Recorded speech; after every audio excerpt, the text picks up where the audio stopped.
प्रस्तुत प्राप्त प्रसंगी आज बोराटवाडी गावामध्ये श्री संत सावतामाळी महाराज, श्री संत शिरोमणी सावतामाळी महाराजांच्या 731व्या पुण्यतिथी निमित्त समाधी संजीवन सोहळ्यानिमित्त अखंड हरिनाम सप्ताह आणि ग्रंथराज ज्ञानेश्वरी पारायण सोहळा संपन्न होत असताना आज हा पहिल्या दिवसाची कीर्तन रूपी पवित्र रूपी सेवा अशी माझ्या वाट्याला आलेली आहे. आज या बोराटवाडी गावामध्ये 42 वर्ष 1985 साली या पारायणाची सुरुवात झाली, शुभारंभ झाला.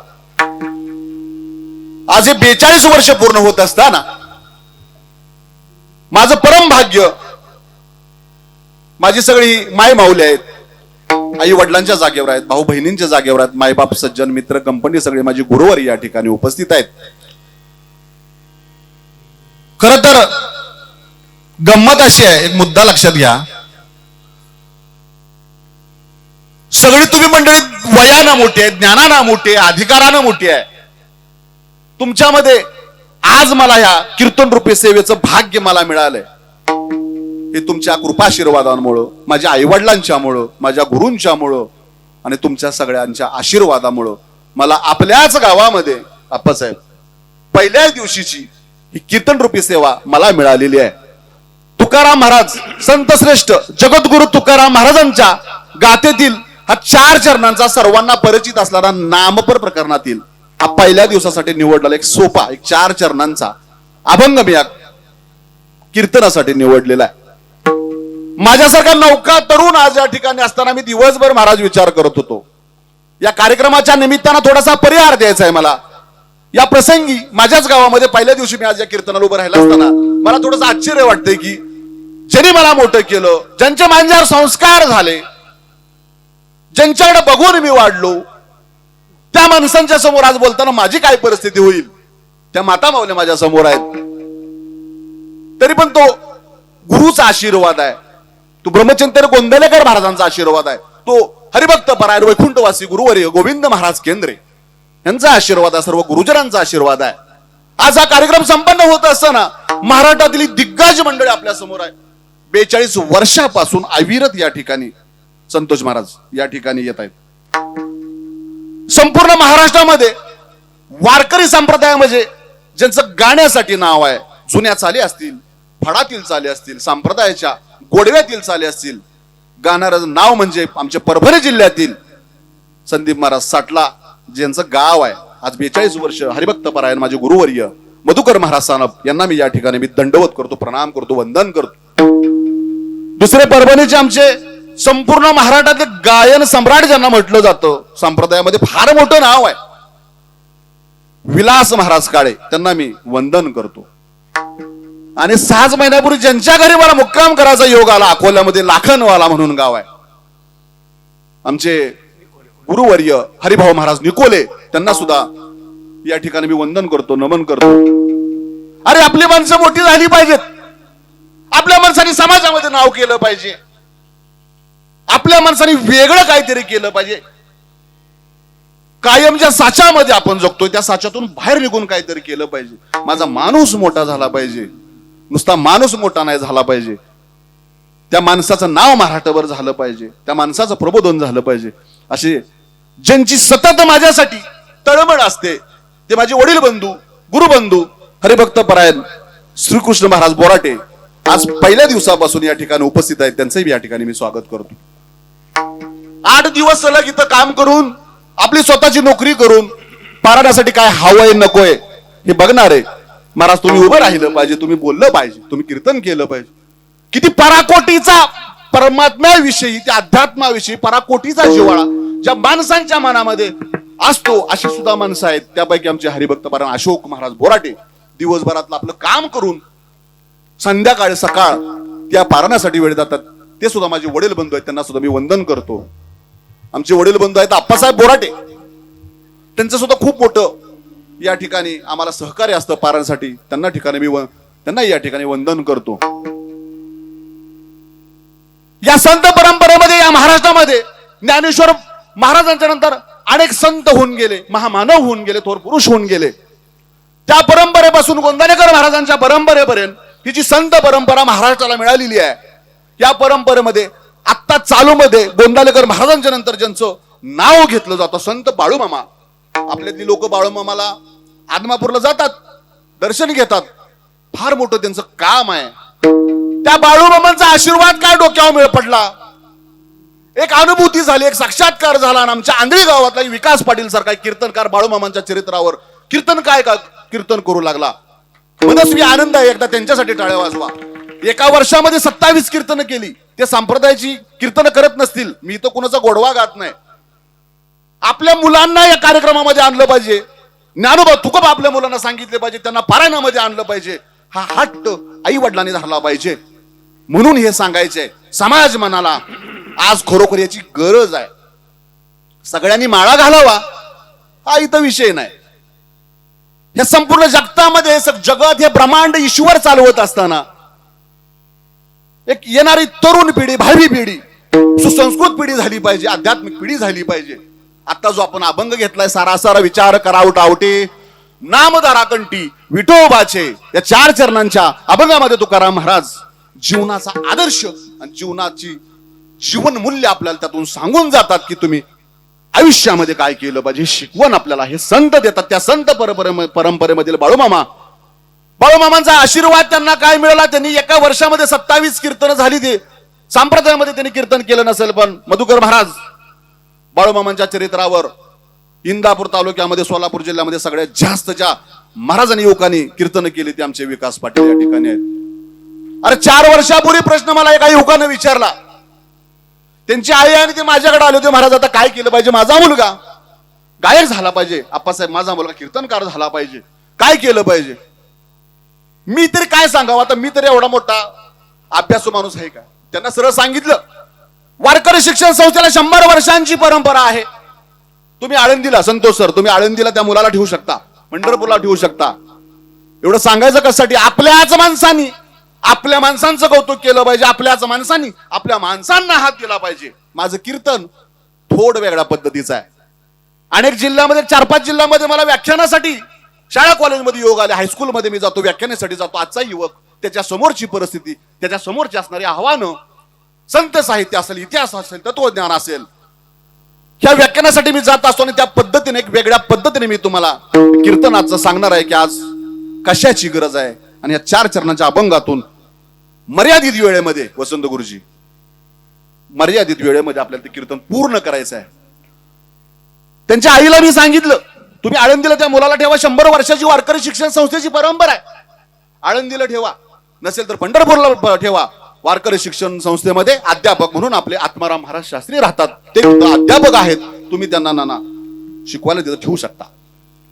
आज 4 वर्ष झाले ऋषी महाराज शिरस्कर, त्यांचं हे आजोळचं गाव आहे, मामाचं गाव आहे.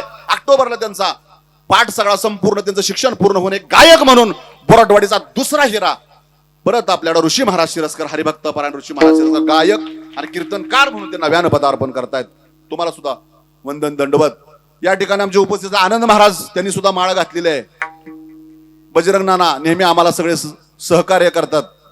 आणि तातुनानंतर आम्हाला सांगितलं, महाराज स्पेशल मला 2 वर्ष निरोप आहे त्यांचा, आत्माराज शास्त्रींचं कीर्तन झालं पाहिजे, फडाची कीर्तन आपल्यामध्ये झाली पाहिजे, त्याची वेगळ्या धाटणीची, जुन्या चालीची कीर्तनं, गोडवा आपल्याला ऐकायला मिळतो अशी कीर्तनं झाली पाहिजेत. त्यांची मागणी ह्या वर्षी वसंत गुरुजींनी पूर्ण केली, त्यांच्यासाठी एकदा टाळ्या वाजवा. वसंत गुरुजींनी आत्माराम शास्त्रींचं कीर्तन ठेवलेलं आहे, ती मागणी तातुनाना तुमची पूर्ण झालेली आहे. आता किती जणांची नावं घ्यावीत. माझी आई सुद्धा कीर्तनाला आहे. हे माझ्या वडिलांनी केलेले माझ्यावर संस्कार आहेत. हरिभक्त परायण नामदेव महादेव बोराटे, ज्यांनी 1985 साली वामन बुवा असतील, सवता बुवा असतील, स्वर्गीय जगन्नाथ बोराटे असतील, महादेव अण्णा गोरे असतील, दादासाहेब हरिबा गोरे असतील, स्वर्गीय दादासाहेब हरिबा गोरे, स्वर्गीय भगवानराव गोरे, ह्या सगळ्या चांगल्या मंडळींनी एकत्रित येऊन हे लावलेला रोपटा आहे. ह्या रोपट्याला 42 वर्ष पूर्ण होताना मनस्वी माझ्यासारख्याला आनंद होतो की प्रत्येक घराघरामध्ये 2 तरी माळकरी आहेत. सुसंस्कारी पिढी आहे. बोराटवाडीचं नाव आज संपूर्ण महाराष्ट्रामध्ये घेतलं जातं. हा संत सावतामाळींचा विजय आहे, हा आमच्या अध्यात्माचा विजय आहे आणि आमच्या ह्या संस्कार केंद्राचा विजय आहे. गावोगावी हे कार्यक्रम झाले पाहिजेत, गावोगावी झाले पाहिजेत. ज्यांच्याबरोबर मी कीर्तनाची नेहमीच चर्चा करतो, आमच्या भावकीमध्ये, आमच्या घरामध्ये सगळ्यात अगोदर थोडासा एक परिहार म्हणून, जास्त कुणाचं कौतुक नाही करणार पण ऐकून घ्या, हे सांगणं गरजेचं आहे. पहिल्यांदा जे डबल ग्रॅज्युएट झाले ते आमचे आनंदराव तात्या बोराट नेहमी मला मार्गदर्शन करतात. संतोष, अशा पद्धतीनं आपल्याला तरुणांसाठी काहीतरी करावं लागणार आहे, तुम्ही ह्या पद्धतीनं बोललं पाहिजे, असं सांगितलं पाहिजे. मला वडील नसतील, आज मला त्यांची या ठिकाणी खूप मनापासून आठवण येते.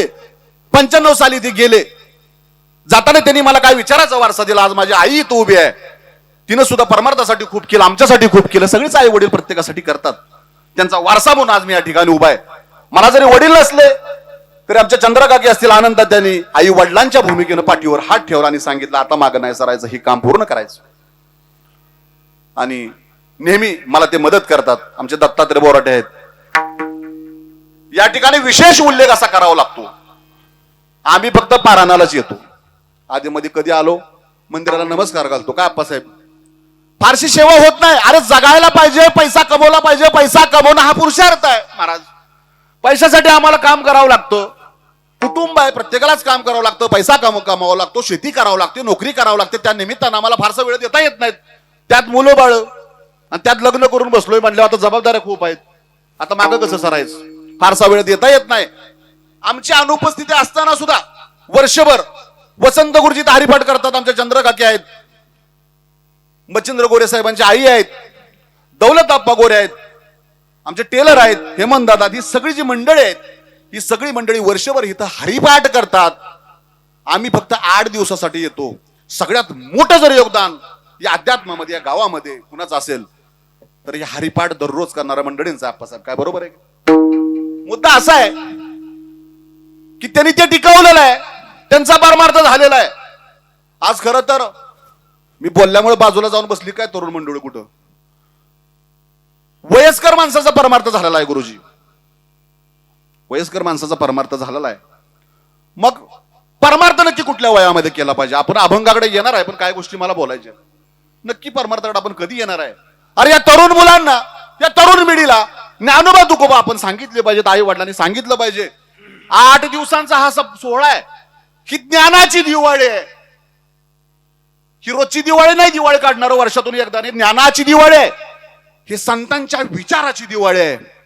365 दिवस आपल्या आयुष्यामध्ये असतं ना, त्या 8 दिवसामध्ये तुम्हाला मिळणारा आनंद, येणारी अनुभूती आणि तुमची असणारी मनस्थिती याचा जरा विचार करा. तुम्हाला यातून आनंदच मिळणार आहे गणवट साहेब, आनंदच तुम्हाला यातून मिळणार आहे. ह्याच्यासाठी तरुण मुलांनी आलं पाहिजे. मग आमचं काय वय आहे का? विशीमध्ये परमार्थाला आलं पाहिजे का? कीर्तनाला आलं पाहिजे, बसलं पाहिजे, यावं लागेल. या वयामध्ये आई वडिलांनी सांगावं लागेल, बोटाला धरून यावं लागेल. माझी भाषा थोडीशी व्याख्यान रूपी असते, जरा मी द्वेषानं बोलत असतो आणि आतून येत असतं, पण बोलावं लागतं. आणावं लागल, बजरंगांना हाताला धरून आणावं लागल, पोरांना कीर्तनात बसवावं लागल, त्यांना सांगावं लागल, ऐक देवपूजा कशी असते, कीर्तन कसं असतं, प्रवचन कसं असतं, हे सगळं सांगावं लागेल आपल्याला. या मुलांना इथं आणावं लागल, त्यांच्यामध्ये हे पेरावं लागल. संतोष सर, कदाचित आजचं माझं बोलणं कोणाला वाटत असेल पहिल्या दिवशी आलाय भाषण झाडतोय, असं नाही. आतून येणार ही परवानी आहे त्या गोंदलेकर महाराजांनी, त्या माझ्या गुरुनी जो अजेंडा घेऊन मी या प्रबोधनासाठी बाहेर आलोय. ही तरुण पिढी सुधारली पाहिजे, आमचा परमार्थ झालेला आहे. त्या तरुण पिढीसाठी आपल्याला काय करायचं, म्हणून महाराज एवढं सगळं असताना सुद्धा मी प्रबोधनासाठी उतरलोय. मुलांना प्रबोधन करतो. विषय पैशाचा नाही, तरुणांच्या पर्यंत जायचं. तुम्ही रानामध्ये काम करता, तुम्ही कष्ट करता, तुम्हाला माहित नाही तरुण मुलं सगळीच वाईट आहेत असं म्हणणार नाही. सार्वजनिक वाहतूकमध्ये, एसटी मध्ये काम करत असताना बसस्थानकावर मी परिस्थिती बघतो. मी तेव्हा आनंद महाराज खाक्या ड्रेसवर असतो, मी माझ्या युनिफॉर्म मध्ये असतो, त्यावेळेला मी मुला मुलींची अवस्था बघत असतो, त्यांचं वागणं बघत असतो. सगळीच वाईट आहेत असं म्हणत नाही आप्पासाहेब. म्हणजे काय मुलं आहेत चुकीच्या पद्धतीनं वागणारी. ह्या तरुण पिढीला ह्या वयातच आत्ता जर आपण इकडं आणलं, ह्याच वयात आल्यानंतर खरा मार्ग मिळत असतो ना, हा मार्ग शेवटपर्यंत टिकत असतो. म्हणून तरुण वयातल्या मुला मुलींनी इथं आलं पाहिजे. तरुण मुलांनी राग धरू नका, हे सांगणं खूप गरजेचं आहे. आत्ता जर नाही सांगितलं, मला म्हणतात तुम्हाला खूप लष्कराच्या भाकऱ्या भाजायचं वय, तुम्हाला काय करायचे तुमच्यापुरतं बघा तुम्ही. तरी कुणीतरी सांगितलं पाहिजे, कुणीतरी बोललं पाहिजे. तरुण मुलांनी इकडं परमार्थाकडे आलं पाहिजे, ज्ञानोबा तुकोबा बघितले पाहिजेत. अरे तुम्हाला ज्ञान मिळणार कसं? ते सगळं पोथ्यांमध्ये बांधून ठेवलेलं आहे, ते वाचलं पाहिजे म्हणून तर हा उत्सव एवढा मोठा साजरा केलाय. या निमित्तानं सर्वच आपल्या गावातील महिला भगिनी, मायबाप मंडळी, सज्जन मंडळी या ठिकाणी उपस्थित आहेत. किती जणांच्या हनुमानानं आमचे ह्या वर्षी सेवानिवृत्त होऊन आलेले आहेत. तुमचा सेवानिवृत्तीचा कार्यक्रम सुद्धा राहिला नाना. तुम्हाला या ठिकाणी सर्वांच्या वतीनं मी शुभेच्छा देतो. आमचे अरुण घनवट आहेत, संदीप महाराज सुताराज आंधळीवरून आलेले आहेत, बापूदाजी आहेत, दौलतप्पा आहेत, सगळे आपली मंडळी आहेत, दत्तूदादा आहेत, आमचे आपल्या वाडीतली सगळी मंडळी आहेत. सर्वांना या ठिकाणी मी वंदन करतो, प्रणाम करतो. थोडासा परिहार म्हणून मला बोलायचं होतं, बोललो. आपण अभंगाकडे वळणार आहे. हा 4 चरणांचा अभंग आहे आणि नियोजित वेळेमध्ये आपण सोडवणार आहे. सूर्य रोज उगवतो, उगवल्यानंतर तो मावळत असतो. त्याला कंटाळा आल्यासारखा, आळस आल्यासारखा तो असा मावळत नाही. त्याचं मावळणं, उगवतो तसा मावळतो, त्याचं मावळणं तो सुद्धा एक सृष्टीचा सुंदर आविष्कार आहे. अरे घोडा कधी चांगला दिसतो? तो वेगाने चालत असताना घोडा चांगला दिसतो. हत्ती जेव्हा त्याच्या तालामध्ये मदमस्त परिस्थितीमध्ये रस्त्याने चालत असतो तेव्हा हत्ती शोभून दिसतो. सुंदर सरोवरामध्ये कमळ जेव्हा चांगली दिसतात तेव्हा त्या सरोवराला आणि त्या कमळाला शोभा आहे. एखादं सुंदर हंसाचं जोडा सरोवरामध्ये फिरतोय तेव्हा त्या सरोवराला किंमत आहे. जेव्हा सभा चालू असते तेव्हा विद्वान लोकांची उपस्थिती, आपल्यासारख्या माणसांची, आज 42 वर्ष पारायणाला होत असताना आपल्यासारख्या अभ्यासू परमार्थिक माणसांची उपस्थिती हीच या कार्यक्रमाची शोभा वाढवणार हा प्रसंग आहे. अशा परिस्थितीमध्ये सूर्य मावळतो, उगवतो, पण त्याचा मावळणारा सूर्यास्त हा सृष्टीचा सुंदर आविष्कार आहे. गावामध्ये मंदिर असेल, मंदिरामध्ये उत्सव असेल तर त्या मंदिराला शोभा आहे. कार्यक्रम असतील तर त्या मंदिराला शोभा आहे. त्या मंदिराला शोभा नाही. व्याकरण रूपी भाषा तुमच्या तोंडामधून आली तर त्या वाणीला शोभा आहे. ह्या त्रैलोक्यामध्ये विष्णू असल्यानंतर जी शोभा आहे, परमेश्वर असल्यानंतर जी शोभा आहे, ती कुठं शोभा येणार नाही. मी तुम्हाला उदाहरणाने एवढं कशासाठी देतो की मंदिरामध्ये उत्सव असला पाहिजे. आज ही खरी 8 दिवसाचा आपला कीर्तन सोहळा आहे. पहिल्या दिवसाची कीर्तन रूपी सेवा माझ्या वाट्याला आलेली आहे. अजून आपल्याला 7 कीर्तन ऐकायचे आहेत. ही खरी ज्ञानाची दिवाळी आहे. हा खरा ज्ञानाचा उत्सव आहे. ही संतांची दिवाळी आहे. ज्ञानेश्वर महाराजांच्या पासून अनेक संत परंपरा आपल्याकडे चालू आहेत. ज्ञानमूर्ती ज्ञानदेव असतील, ज्ञानोबाराय असतील, नाममूर्ती नामदेव असतील, तुकाराम महाराज असतील, सावता महाराज असतील. ह्या संत परंपरेमध्ये आमच्या ब्रह्मचैतन्य गोंदावलेकर महाराजांच्या परंपरेपर्यंत एवढे सगळे संत आहेत. यांचा आठव, यांचा स्मरण हे आपल्याला आपल्या पारायणामध्ये, आपल्या सप्ताहामध्ये झालं पाहिजे. तरच देवभक्ती, देशभक्ती, राष्ट्रभक्ती याची किंमत राहणार आहे. संतांच्या आठवणीसाठीच हा आपला उत्सव गरजेचा आहे. आणि म्हणूनच हा सगळा प्रपंच, हा जो आटाकोटा आपण प्रयत्न करतो, हे पारायण त्यासाठी आहे की संतांची त्या निमित्तानं आठवण झाली पाहिजे. काय त्यांना ज्ञान मिळालं असेल, काय त्या हृदयामध्ये त्यांच्या जिव्हाळा असेल, त्या काय त्या जगाची काय आर्त हाक तिने ऐकली असेल, काय त्यांना ज्ञान मिळालं असेल, म्हणून त्या संतांनी एवढं सगळं लिहून ठेवलेलं आहे. म्हणून अशा प्रसंगी संतांची आठवण येणं गरजेचं आहे. नदीमध्ये 5 भावंड बसलेले आहेत. समोरून एक प्रेत यात्रा जात आहे. निवृत्ती, ज्ञानदेव, सोपान, मुक्ताबाई. ग्रंथांचं महत्व सांगतो मी तुम्हाला. आपण अभंगाकडे वळणार आहे. अभंग हा नामस्मरणाचं महत्व सांगणार आहे. नदीमध्ये 5 भावंड बसलेले आहेत. पलीकडे एक प्रेत यात्रा जाते. प्रेत यात्रा समोर गेल्यानंतर स्मशानामध्ये प्रेत रचलं गेलं. एक बाई त्या 5 भावंडामध्ये निवृत्ती, ज्ञानदेव, सोपान, मुक्ताबाई अशी सगळी मंडळी बसलेली आहेत वाळवंटामध्ये नदीच्या. आपासाहेब, एक प्रेत रचलेला आहे, अग्नी द्यायचंय. अशा वेळेला एक तिथली बाई म्हणते, बाई ग, आता तुझ्या पतीला तर अग्नीचा डाग दिला जाणार आहे. महाराज, सानप महाराज, अग्नीचा डाग दिला जाणार आहे. एक महात्मा समोर बसलेला आहे, त्याचं दर्शन घे, जीवन सार्थक होईल. तिला बी बरं वाटतं, ती उठते, पटकन जाते. अर्धोन्मिलित नेत्र उघडे असलेल्या ज्ञानेश्वर महाराजांच्या पायावरती पटकन जाऊन मस्तक ठेवते. विषय आहे का? मस्तक ठेवते. तोंडातून बोल बाहेर येतात, पुत्रवती भव. त्या बाईला विशेष आश्चर्य वाटतो. माझा पती चितेवर आहे, मी आता सती जाणार आहे, मी हिरवा चोडा भरलेला आहे, मी मळवट भरलेला आहे. नवऱ्या लागणे दिल्यानंतर त्याच्यामध्ये मी सती जाणार आहे. आमच्या दोघांचे आयुष्य संपलेलं असताना माऊली ज्ञानोबा ती विचारते, महाराज या जन्मामध्ये का पुढच्या जन्मामध्ये पुत्रवती भव? महाराज सांगतात चला. उठून त्या चितेजवळ जातात. चितेवर सरण रचलेलं असतं.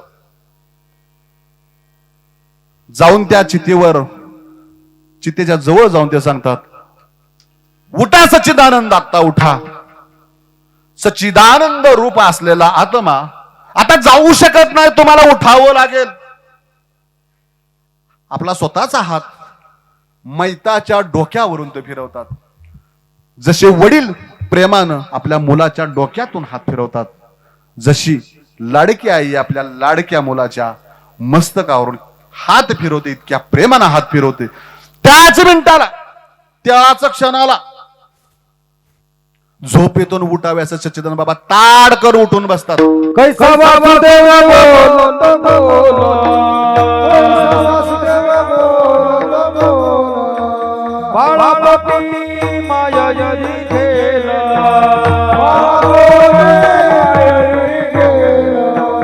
मेरे मानुस सत गभीले, मेरे मानुस सत गभीले, हे मेरा बाळा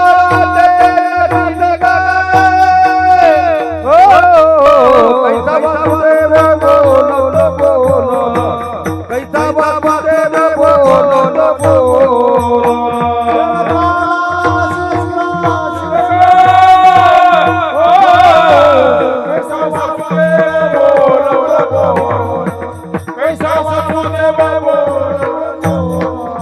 कैसा वासुदेव बोलो माया खेला, वेले मानुस सत उठविला, वेळ काळाने ग्रसिला.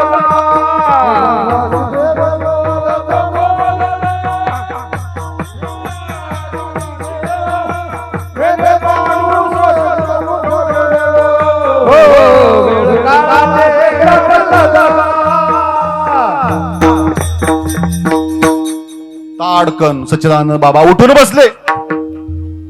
सच्चिदानंद बाबांनी ज्ञानेश्वरी लिहिली. त्या नेवासाच्या त्या वातावरणामध्ये, त्या काळामध्ये महाराजांनी खरंच जर ज्ञानेश्वरी लिहिली नसती सच्चिदानंद बाबांनी, तर त्यांचे ते बोललेले बोल असे त्या नेवासाच्या हवेमध्ये विरून गेले असते.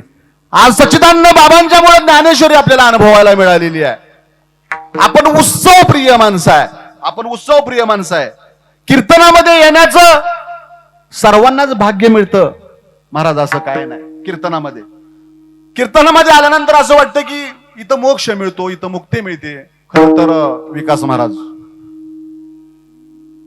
वर गेल्यानंतर मिळते असं त्यांना वाटतं. वर गेल्यानंतर गती मिळते. तुमचं चांगलं काम असेल तुम्हाला सद्गती मिळेल, तुमचं वाईट काम असेल तर तुम्हाला दुर्गती मिळेल. अशा परिस्थितीमध्ये तुम्ही कीर्तनामध्ये 2 तास शांत तदाकार वृत्तीनं समाधी अवस्थेमध्ये बसताय. कितीतरी वर्षाचं तुमचं परमभाग्य आहे, तुमचं पुण्य आहे, म्हणून तुम्हाला हे नाम ऐकायला मिळतंय असं संत सांगतात.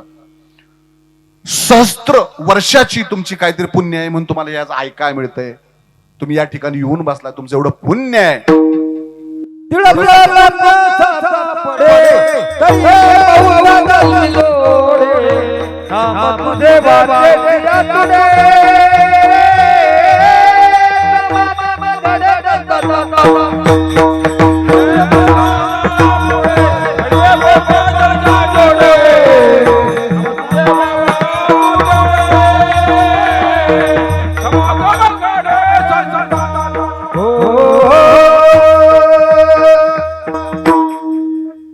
अरे आमच्या अध्यात्मावर, या धर्मावर हजारो प्रकारची आक्रमण झाली. वैचारिक झाली, शास्त्राची झाली तरी सुद्धा एक चिरा सुद्धा आमच्या या धर्माचा, या संप्रदायाचा ढासळलेला नाही. किती मोठी पुन्हाई आहे. आज आपलं किती परम भाग्य आहे म्हणून आपण या ठिकाणी बसलोला आहे. आपण अभंगाकडे वळणार आहे. सांगायचा उद्देश असं की आज या ठिकाणी एवढा मोठा कीर्तन सोहळा चालू असताना, ज्ञानदान चालू असताना आपण दररोज आलं पाहिजे, आपल्या मुलांना नेलं पाहिजे. आता मी काय एवढा मोठा कीर्तनकार नाही की तुम्हाला फार अधिकारवाणीने मी तुम्हाला सांगेन, पण खरोखर वडील जे करतात, आई जे करते तीच मुलं अनुकरण करतात. जे वडील करीती तया नामधर्म म्हणते. जे आई वडील करतात तीच मुलं करतात, अनुकरण करतात. आई वडिलांनी हे केलं पाहिजे. आजची काळाची बाहेरची तुम्ही परिस्थिती बघताय. सारासार विचार करा उठाउठी, नामधारा कंठी विठोबाचे. परत एकदा ऐका. तयाच्या चिंतने निरसेल संकट, तराल दुर्गट भव सिंधू. डाळिंब वरची साल आसार आहे, आतमध्ये दाणे सार आहेत. पेढा पूर्ण सार आहे. आंबा आतमध्ये कोय आहे, ती आसार आहे. आणि बाहेरून असणारा गाभा जो खातो तो सार आहे. महाराज अभंगामध्ये असं सांगतात की आपण सार आसाराचा विचार करून नामस्मरण आपण केलं पाहिजे. नामामध्ये इतकी ताकद आहे की तुमच्या आयुष्यामध्ये येणारे सुद्धा, आता ते पुढे अभंगामध्ये येणारच आहे की तुमची हजारो संकटातून तुम्ही मुक्त होणार आहे. मग महाराज असं म्हणतात की पटापट केलं पाहिजे, उठाउठी केलं पाहिजे, काही गडबडीनं नामस्मरण केलं पाहिजे. अरे क्षणाक्षणानं आपलं आयुष्य कमी होत आहे. मरणाकडे आपण निघालोय. आज बघून उद्या बघून म्हातार झालो बघू. कुणी सांगितलं? कोण जगणार आहे म्हातारपणापर्यंत? उद्या बघून, परवा बघून, 8 दिवसानं बघून, 15 दिवसा बघून, इथं कुणाची गॅरंटी नाही. क्षणाचा भरोसा नाही. क्षणभंगूर आहे सगळं हे महाराज. हे सगळं क्षणभंगूर आहे. कसलाही वेळ न घालवता आपल्या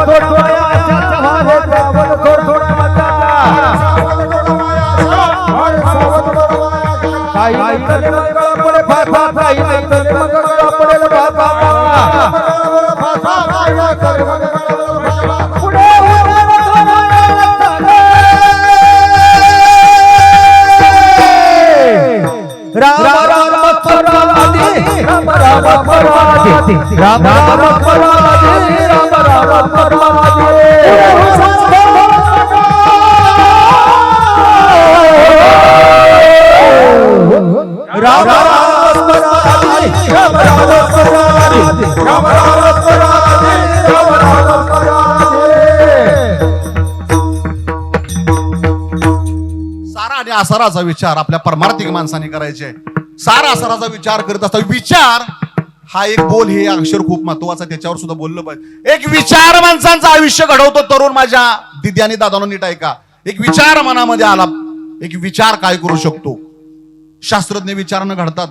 अभ्यास विचारपूर्वक केला तर तुम्ही यश मिळवू शकता. एक विचार काय करू शकतो? सतत चांगले विचार आपल्या डोक्यामध्ये असले पाहिजेत, तरच आपल्याला यश मिळणार आहे. महाराज सुद्धा सांगतात की विचार ज्यांनी चांगला केला आणि मग इतिहास कोणाचा राहिला? ज्या महामानवानी, ज्या महापुरुषांनी आप्पासाहेब समाजासाठी काम केलं. आज 1296 साली ज्ञानेश्वर महाराजांनी ज्ञानेश्वरी लिहिली. आज 950 वर्षे सुद्धा तो विचार, लाखो 35 लाख लोक आज आषाढी वारीमध्ये होती. तो विचार घेऊन आजपर्यंत आपण जगत आलेलो आहे. विचार खूप महत्वाचा आहे. मग कोण चांगला विचार करतं, कोण वाईट विचार करत? आता कोणतरी इथे विचार करीत असेल, याचं बंद झालं पाहिजे, लय बडबड करतोय. घरातनच विचार केला असेल, शेंड बिंड मारून आला असेल. ठीक आहे. अनेक विचार असतात, चांगले वाईट विचार असतात. कधी संपल असा विचार आहे. माणूस आहे तो विचार करणारा. पण एक चांगला जर विचार केला, सारासार विचाराचा करीत असताना, नामस्मरणाकडे जात असताना विचार हा तरुणाने केला पाहिजे. वाईट एक विचार केला तर संपूर्ण आयुष्य उद्ध्वस्त होऊ शकतं. तरुण मुलांना व्याख्यान देत असताना मी नेहमी सांगतो, अरे आई वडील किती कष्ट करतात. एकदा त्या आई वडिलांचा हात हातात घेऊन बघा. महाराज जरा मी वेगळ्या पद्धतीने सांगतो या तरुण मुलांना. कधीतरी त्या बापाचं फाटलेलं बनियन बघा. कधीतरी बनियन बघितलं पाहिजे. आईची साडी बघितली पाहिजे, आई वडिलांचे जोडे पायातले बघितले पाहिजे, ते किती दिवस रात्र कष्ट करतात आणि कसं तुम्हाला सांभाळतात, कसं जगतात, हा विचार तरुणांनी केला पाहिजे. पण तरुणांचा असा प्रश्न आहे, मी नेहमी तरुणांच्यावर येतो, कारण हे राष्ट्र हे तरुणांच्यावर उभा आहे. विचार केला पाहिजे तरुणांनी, आपण कसं वागलं पाहिजे. तासन तास तुम्ही मोबाईल मध्ये खेळता, वाडीतली मुलं सोडून बरं का, कुणी राग धरू नका. तासन तास तुम्ही मोबाईलवर व्हॉट्सअप, इंस्टाग्राम, फेसबुकवर तुम्ही, मोबाईल हे एक चांगलं साधन आहे. माझी दिदी आणि दादांना, आता आम्ही सुद्धा वापरतो कीर्तनासाठी, आम्ही पण त्याचाच एक भाग आहे, पण कामासाठी, चांगल्या कामासाठी वापर करतो. एक विचारासाठी मी तरुण मुलांना सांगून जाईन. तात्या ऐकू येते का? तरुण मुलांना मी सांगून जाईन की मोबाईलचा वापर कमी करा. अरे जिथं मी राहतो त्या दहिवडी कॉलेजच्या ग्राउंड मध्ये, ग्राउंड हे मुलांना खेळायसाठी आहे. अशा लहान लहान मुली फक्त खेळत असतात, म्हाताऱ्या बायका, तरुण मुली, तरुण बायका, तरुण मुलं, मध्यमवर्गीय माणसं त्या ग्राउंडवर, क्रीडांगणावर मोबाईल स्क्रोलिंग करत असतात, मोबाईल बघत असतात. ग्राउंड हे काय मोबाईल पाहण्याचं ठिकाण आहे का? ते खेळण्यासाठी आहे, फिरण्यासाठी आहे, व्यायाम करण्यासाठी आहे. अतिशय चुकीच्या पद्धतीने हा समाज जात असताना ही संतांची शिकवण, ही संत लोक, ही संतच आहेत आपल्यासाठी. या संतांनी दिलेली शिकवण आज आपण आपल्या मुलाबाळांना दिली पाहिजे. देव, देश, धर्म, संस्कृती, प्रथा आणि परंपरा ह्या टिकण्यासाठी तरुणांनी वेळीच जागं झालं पाहिजे. त्याच्या अगोदर आई वडिलांनी जागं झालं पाहिजे. आता आई वडिलांचा अशी तक्रार आहे, आता माझा सुद्धा मुलगा 23 वर्षाचा आहे, 22 वर्षाचा, मी पण त्यातलाच एक भाग आहे. आता काय सांगितलं पाहिजे, किती लक्ष ठेवलं पाहिजे. विचाराचा विषय आप्पासाहेब सांगत असताना मुलांनी स्वतः विचार केला पाहिजे. आपल्या गावाचं नाव मोठं झालं पाहिजे, आपल्या आई वडिलांचं नाव मोठं झालं पाहिजे, आपण काहीतरी केलं पाहिजे, आपण यश मिळवलं पाहिजे. नुसती स्पर्धा नाही, जीवघेणी स्पर्धा आहे. प्रचंड इच्छाशक्तीच्या जोरावर तुम्हाला हे सगळं उभा करता आलं पाहिजे. तुमच्यावर देश अवलंबून आहे, तुमच्यावर कुटुंब अवलंबून आहे. ह्या मुलांनी विचारात घेतलं पाहिजे. कुणी मुलांनी राग धरू नका. विचारावर बोलत असताना तरुण मुलांनी व्यवस्थित वागलं पाहिजे. मोबाईलचा वापर अतिशय कमी केला पाहिजे. मुलांच्या डोळ्यावर दुष्परिणाम व्हायला लागलेत. मुलांनी आयफोन घेतलेत, बसमध्ये असू द्या, रस्त्यावर असू द्या, गाडीत असू द्या, सतत त्यांच्या कानाला मोबाईल आहेत, डोळ्याच्या समोर मोबाईल आहेत. मोबाईलचा किती वापर केला पाहिजे, जनतेनं हा विचार करून थोड्या दिवसामध्ये तुम्हाला चष्मे लागतील. अरे हजारो कोटी रुपये देऊन सुद्धा तुम्हाला हे शरीर मिळणार नाही. एक विचार करत असताना व्यसनमुक्तीविषयी मी थोडंसं बोलणार आहे. हजारो कोटीचं तुम्हाला एक दात बसवायसाठी 5,000 रुपये लागतात वहिनी. हाताची किंमत, एका हाताची किंमत किती कोटी आहे, एका पायाची किंमत किती कोटी आहे. कितीतरी प्रत्येक अवयवाची तुम्ही किंमत करू शकत नाही. अशा अवयवाची, अशी शरीराची तुम्ही काळजी घेतली पाहिजे. तुम्ही व्यायाम केला पाहिजे, तुम्ही चांगलं वाचन केलं पाहिजे. पूर्वी आम्ही लहान असताना समोर आमचा बाप वडीलधारी माणूस दिसला तर आम्ही घरात पळून जात होतो. आज सगळी समवयस्क बंधू आहेत. अरुण महाराज, आज तसा धाक राहिलेला नाही. हे बोलावं लागेल कोणीतरी. आपली मुलं वाईट आहेत असं म्हणत नाहीत, आपलं गाव सोडून मी सांगतो. धाक काय असायचा, बाप दिसला तरी पुस्तक काढून अभ्यास करीत बसत होता. हल्ली बापाला धरून गोंधळून मारतात घरात, कोण नाही घाबरत. अशी परिस्थिती आली आहे. गुटखा, पान मसाला, तंबाखू, दारू इत्यादी मध्ये पिढी मी रोज परिवहन क्षेत्रामध्ये काम करत असताना बघतो. संदीप महाराज, मी पुण्याला गेलो मुलीच्या ऍडमिशनला. सकाळची 7:45 वाजलेले आहेत. माझी मुलगी, माझी बायको आणि माझा मुलगा मी तिथं उभा आहे. पाठीमागून धूर आला म्हणून मी माझ्या मुलीला विचारलं, बाळा बघ धूर कुठून येतो का, काय पेटलं बिटलंय. पाठीमागून बघतो तर एक 11वीची मुलगी पाठीमाग सिगारेट ओढते. पुण्यामध्ये स्वारगेटला भयानक परिस्थिती आहे. संतांचं महत्व सांगत असताना, संप्रदायाचं महत्व सांगत असताना, अध्यात्माचं महत्व सांगत असताना, ग्रंथाचं महत्व सांगत असताना बजरंगांना तरुण पिढीनं आजच सावध झालं पाहिजे. आई बापाने सावध झालं पाहिजे. आपण जर आज नाही फिरलं, त्यांना नाही समजून सांगितलं, त्यांना योग्य नाही संस्कार केले, म्हातारपण इतकं अवघड आहे. अरे किती करायचं. माझाच बंगला सगळ्यात मोठा असला पाहिजे बोरटवाडीमध्ये, माझीच गाडी सगळ्यापेक्षा मोठी असली पाहिजे, मास्टर बेडरूम असला पाहिजे, पाहुण्यांसाठी बेडरूम असला पाहिजे, तिथं किचन असला पाहिजे, बायकोला ड्रेसिंग टेबल असला पाहिजे. 1 कोटीचा बंगला बांधला. करावं लागतं, किती कराल. नामस्मरणाचा आणि विचार सारा विचाराचा सांगत असताना मी परमार्थिक जीवांना त्या जगतामध्ये कोणीतरी सांगितलं पाहिजे, बोललं पाहिजे किती पैसे कमवायचे, पैसे कमवले पाहिजे. पैसा कमवणं हा पुरुषार्थ आहे. गरीब जन्माला येणं पाप नाही संतोष महाराज, पण गरीब म्हणून मरणं निश्चित असं कोणी लिहिलेलं नाही. आमचे गुरु विद्या वाचस्पती इंद्रजित देशमुख माझे डेप्युटी कलेक्टर असं नेहमी सांगतात. मी त्यांना गेल्या महिन्यामध्ये भेटून आलो, ते हेच वाक्य सांगतात. चुकीच्या मार्गाने आणलेला पैसा तुम्हाला घरात कधीही समाधान मिळवू देऊ शकणार नाही, तुमच्या मुलांना सुद्धा नाही, आणि तुम्हाला सुद्धा तो समाधान कधी मिळवू देऊ शकत नाही. चुकीच्या मार्गाने आणलेला पैसा तुम्ही घरामध्ये सुख कशी अपेक्षा करू शकता? मग ह्या 1 कोटीच्या 50 लाखाच्या 60 लाखाच्या 70 लाखाच्या नीट ऐका. त्या बंगल्यामध्ये 120 वर्ष राहून बघा. आपली सगळी माणसं निघून गेलेली असतील, आपण 120 वर्ष जगू. आपण कमवलेल्या पैशातून, आपल्या श्रमातून, आपल्या घामातून आपण पैसे कमवू. त्या 120 वर्ष त्या घरामध्ये राहून बघा. आपली नातवांड, आपली परतुंड आपल्याला आपल्या खोकरण्यानं, खोकण्यानं, आपल्या आजारामुळे आपल्याला घरातून कधी जाईल, वडून टाकायची वाट बघतील, आपण मरायची. नवसारस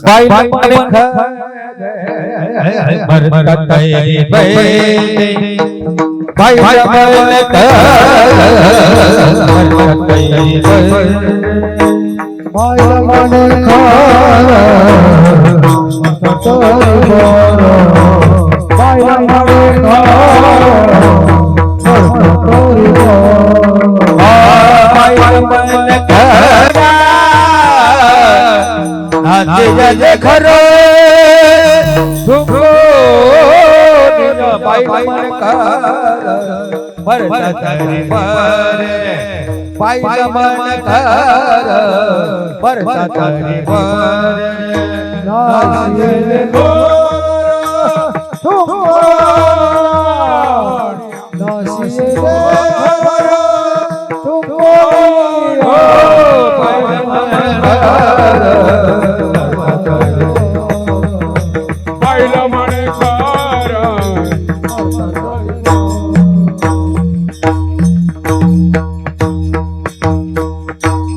बाहेर म्हणे बरं मरतात तरी खरं.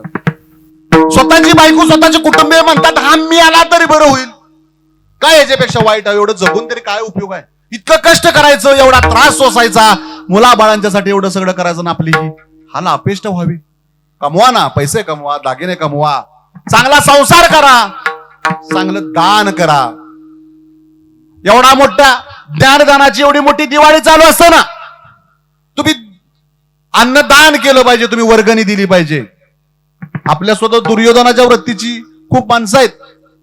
तुम्हाला सांगेन मी पुढं. दुर्योधनाच्या वृत्तीची म्हणजे काय? काम्यकवनामध्ये पांडवांचा फार मोठा यज्ञ चालू होता, अन्नदान चालू होतं. सूर्याला थाली दिल्यानंतर सूर्य उदयानंतर सूर्यास्तापर्यंत दिवसभर अन्नदान चालायचं. हा विषय, आणि तिथं भरपूर लोक यायची.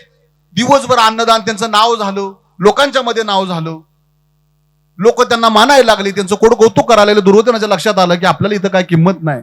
दुर्वास ऋषीकडे जाऊन त्याने एक यज्ञ केला, चातुर्मास केला. चातुर्मासामध्ये त्याला त्या साधनेनंतर दुर्वास ऋषींना त्याचं म्हणणं ऐकून घ्यावं लागलं.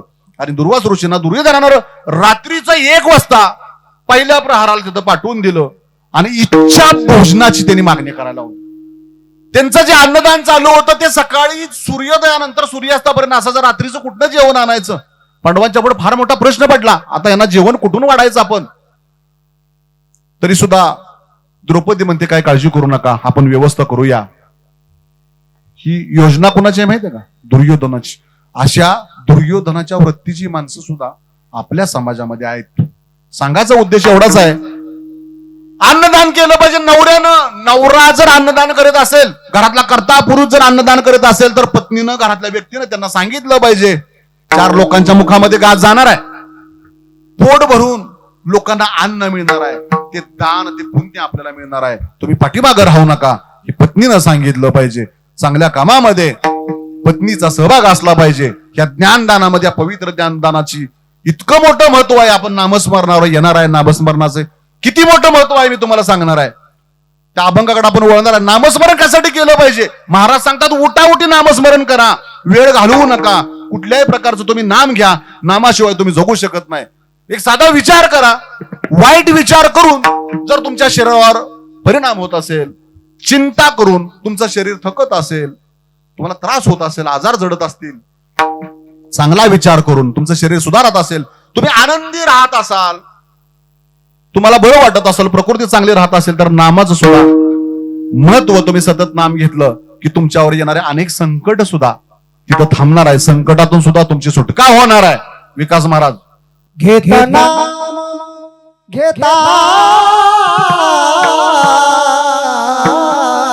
घेताना विठोबाचे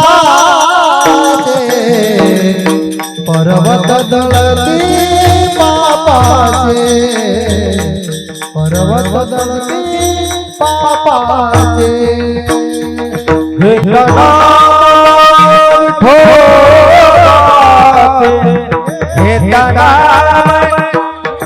विठोबाचे पर्वत दळती पापाचे, पर्वत दळती पापाचे. ऐसा नाता महिमा, ऐसा नाता महिमा, वेद शिकला झाली सीमा, वेद शिकला झाली सीमा. घेताना घेताना घेताना घेताना विठोबाचे, घेताना विठोबाचे पर्वत दळती पापाचे, पर्वत दळती पापाचे. मनुष्य प्राणी हा विचार करणारा प्राणी आहे. नामस्मरण केल्यानंतर त्याचं जीवन पवित्र होणार आहे. दुःख म्हणजे काय? दुःख म्हणजे अज्ञान आहे. तुम्ही नामस्मरण करता, तुमचं ते अज्ञान आहे. तुम्ही जेवढं नामस्मरण कराल तेवढं तुमचं शरीर पवित्र होणार आहे आणि तुम्ही तुमच्या आतमध्ये परमेश्वराचा वास होणार आहे. नामस्मरणाचं महत्व सांगतो.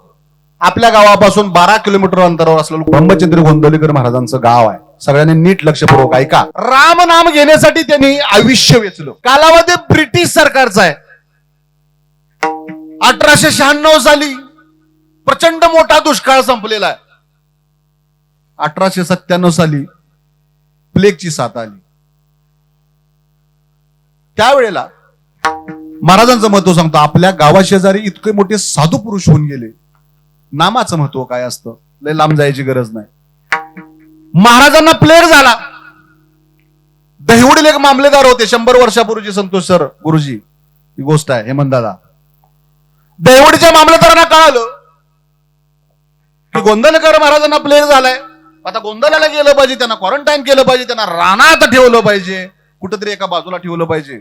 पत्रकार नसेल तर संपूर्ण गोंदवले गावाला क्वारंटाईन करावं लागेल. तसा कोरोना आला होता. महाराजांच्याकडे बातमी आली उद्या मामलेदार भेटाय येणार आहेत. दुसऱ्या दिवशी मामलेदार भेटाय गेले. महाराजांनी त्यांची बसण्याची व्यवस्था केली. मामलेदार येऊन बसले. इकडे तिकडच्या गप्पा झाल्या, चहा पाणी झालं. महाराजांना प्लेगमुळे संपूर्ण गळ्याला अशा गाठी झालेल्या होत्या. काखेमध्ये गाठी होत्या, गळ्यामध्ये गाठी होत्या. 100 टेम्परेचर पेक्षा जास्त ताप होता. विकास महाराज मामलेदार येऊन बसले. दोघांच्या गप्पा टप्पा झाल्या आणि मामलेदारांनी विचारलं, महाराज मला असं कळालंय आप्पासाहेब की तुम्हाला प्लेग झालाय. महाराजांनी सांगितलं तुम्हाला कोणीतरी चुकीचं सांगितलेलं आहे. प्लेग झालेलाच होता. तिथं येऊन बसल्यानंतर तो गळ्याचा रुमाल काढला. मामलेदारांचा हात हातात घेतला. मी नामस्मरणाचं महत्व सांगतो. राम नाम ज्यांनी आयुष्यभर जपलं, प्रत्यक्ष रामाने त्यांना भेट दिली. आज संपूर्ण महाराष्ट्रामध्ये 54 भारतामध्ये रामाची मंदिर आहेत. रामाचं महत्व काय असतं? आपण म्हणता ना मूर्तीमध्ये कुठं देव असतो का? 100 वर्षापूर्वीचा विषय आहे. ब्रिटिश कालावधी आहे. ब्रिटिश सरकारच्या कालावधीमधला हा विषय आहे. मामलेदाराने त्यांच्या गळ्याला हात लावला. कुठेही गाठ नाही, ताप नाही. सगळी खात्री झाल्यानंतर मामलेदार निघून गेले. महाराज उठले, आतमध्ये गेले आणि परत त्यांना त्या गाठी आल्या. परत गळ्याला फडकं लावलं आणि निद्रिस्त झाले. 8 दिवस असं चाललं होतं. 3 दिवस नैवेद्य नाही. भाऊसाहेब केतकर म्हणून मोठे अधिकारी रिटायर झालेले होते संतोष सर, आणि त्या सेवेला तिथं होते. महाराज कणत कुठं आतल्या रूम मध्ये झोपून होते खोलीमध्ये. थोरल्या रामाच्या मंदिरामध्ये भजन चालू होतं. महाराजांच्या खोलीचा दरवाजा लावलेला होता. भजनी मंडळी गात होती. नीट ऐका. भाऊसाहेब केतकर भजनी मंडळांकडे बघत एका फळीवर हात ठेवून रामाच्या मूर्तीकडे बघत होते. अचानक रामाच्या मूर्तीच्या डोळ्यातून, थोरल्या रामाच्या डोळ्याच्या मूर्तीतून पाणी येत असलेलं त्यांना दिसलं. ते जवळ गेले, पाणी पुसलं. परत डोळ्यातून पाणी आलं, परत पुसलं. तिसऱ्यांदा पाणी आलं, परत पुसलं. परत गेले महाराज. महाराजांनी आतून विचारलं, कोण आहे? म्हणजे मी भाऊसाहेब. बोला काय झालं? राम रडतोय, राम. महाराज उठले. प्लेग झालेला आहे, अंगामध्ये प्रचंड ताप आहे. सोळं नेसलं, हातपाय धुतले, रामाच्या पुढे जाऊन उभं राहिले. बघतोय तर घळ घळ घळ घळ पाणी. 35 मिनिटं त्या रामाच्या डोळ्यातून पाणी येत होतं. त्या केतकरांना शेजारी विचारून महाराजांनी सांगितलं, बघा. तेव्हा फक्त एकच वर्तमानपत्र होतं, केसरी. बघा 35 मिनिटं झालं तर रामाच्या डोळ्यातून पाणी येतं. राम रडतोय माझ्यासाठी. उद्या अशी एखादी बातमी येऊ नये वर्तमानपत्रामध्ये की गोंदावल्यामध्ये मूर्तीच्या डोळ्यातून पाणी आलं. हा चेष्टेचा विषय होऊ नये, हा हास्य विनोद होऊ नये म्हणून सगळ्यांना साक्ष ठेवून ते सांगतायत. मौशार पंचा घेतला. 6 वेळा 35 मिनिटांमध्ये त्याने डोळ्यातलं पाणी पुसलं आणि क्षमा याचना केली. 3 दिवस झालं, 3.5 दिवस झालं मी झोपून आहे. तुला प्रसाद नाही, तुला भोग दिला गेला नाही, तुला जेवण केलं नाही, मी झोपलोय, मला प्लेग झालाय म्हणून तो रडतोय. माझं काय चुकलं असेल तर माफ करा. 35 मिनिटानंतर डोळ्यातलं पाणी बंद झालं. साक्षीदार तुम्हाला जर कधी वेळ मिळाला तर केव्ही बेलसरी गुरुजींचं ब्रह्मचैतन्य गोंदवलेकर महाराजांचं वाङ्मय आणि चरित्र हा तुम्ही ग्रंथ वाचा. तुम्हाला त्याच्यामध्ये कळेल नामस्मरणामुळे महाराज कुठल्या अतिउच्च टोकावर त्या परमेश्वरांच्या बरोबर होते. अहो त्या काळी फक्त कोरेगाव पर्यंत रेल्वे होती. 12 महिन्यातले 8 महिने महाराज 400 माणसं घेऊन फिरत होते.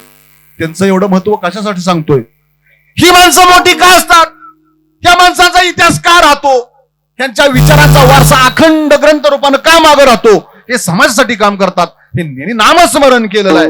त्यांची भक्ती ही पराकोटीची भक्ती आहे आणि त्यांच्यामध्ये समाजाच्या, त्यांच्या हृदयामध्ये समाजासाठी पराकोटीचा जिव्हाळा आहे, प्रेम आहे, समाजाविषयीची आपुलकी आहे. म्हणूनच ते संत आहेत, ते आपल्या जवळचे आहेत.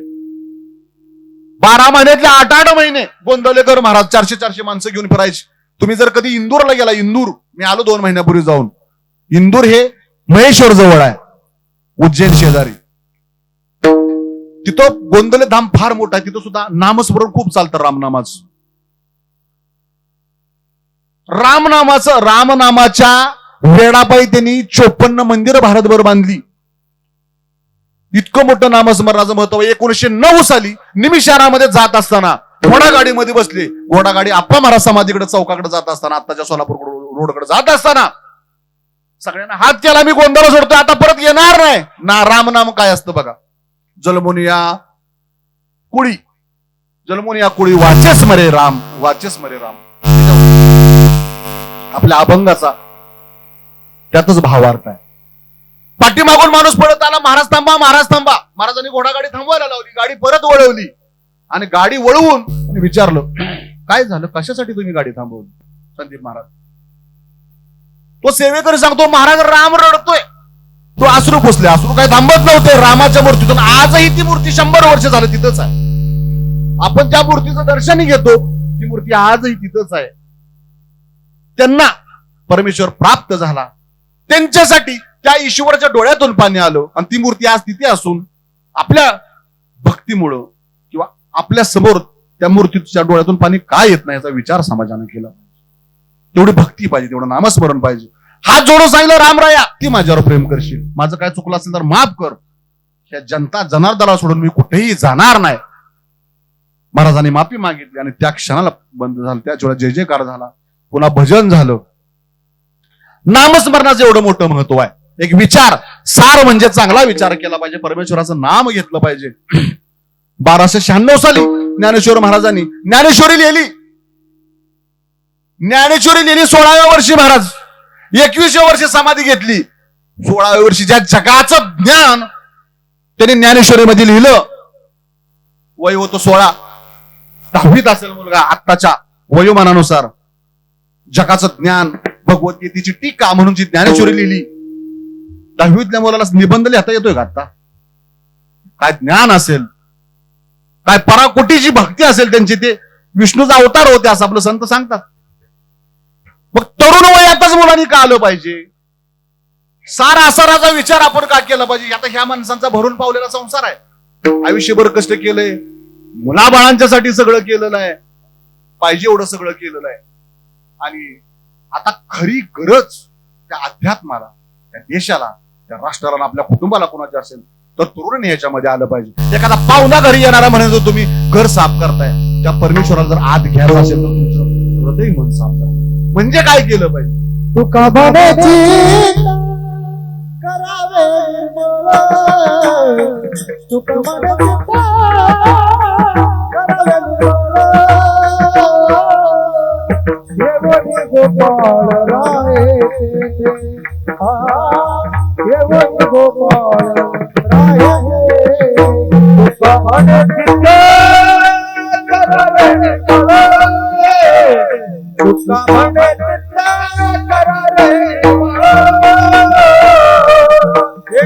गोपाळ राय, गोपाळ राय. नामस्मरण घेतलं पाहिजे. महाराज सांगतात हे उठाउठी लगेच तुम्ही गडबडीने घेतलं पाहिजे. आपलं आयुष्य वाया जात असताना आपण क्षणही वाया घालवू नका. खरं तर हा नामपर अभंग असला तरी सुद्धा ही उपदेशपर त्यांनी 350 वर्षापूर्वी ओळखलेलं होतं की याच्यावर या जीवाला चांगल्या मार्गाला लावण्यासाठी, परमेश्वराला नेण्यासाठी नामस्मरण हा सगळ्यात सोपा मार्ग आहे. आणि त्या निमित्तानं तुम्ही एवढा मोठा उत्सव होत असताना, कीर्तन सोहळा होत असताना तुम्ही या ठिकाणी येताय, या ठिकाणी बसताय, अनेक लोक येतात, माळा घालतात. विकास महाराज चांगली गोष्ट आहे, असं आलं पाहिजे, बसलं पाहिजे, सत्संगामध्ये गेलं पाहिजे. त्याला वयाची अट नाही. हे काय म्हातारे माणसानेच यावं असं काही नाही. मुळात लवकर आलं पाहिजे. या वयात यावंच लागतं, ह्या वयातच आलं पाहिजे आणि ती शेवटपर्यंत भक्ती टिकते. तुम्ही एवढं नशीबवान आहे, एवढं तुम्हाला नामस्मरण तुमच्या कानावर पडतंय.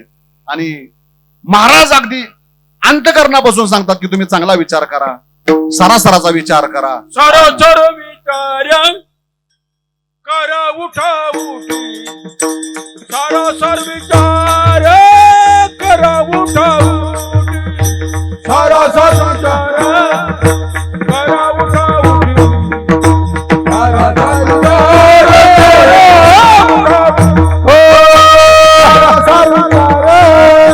करा उठा उठे, सरासर विचार करा उठा उठे, सरासर विचार करा उठा उठे, सरासर विचार करा उठा उठे.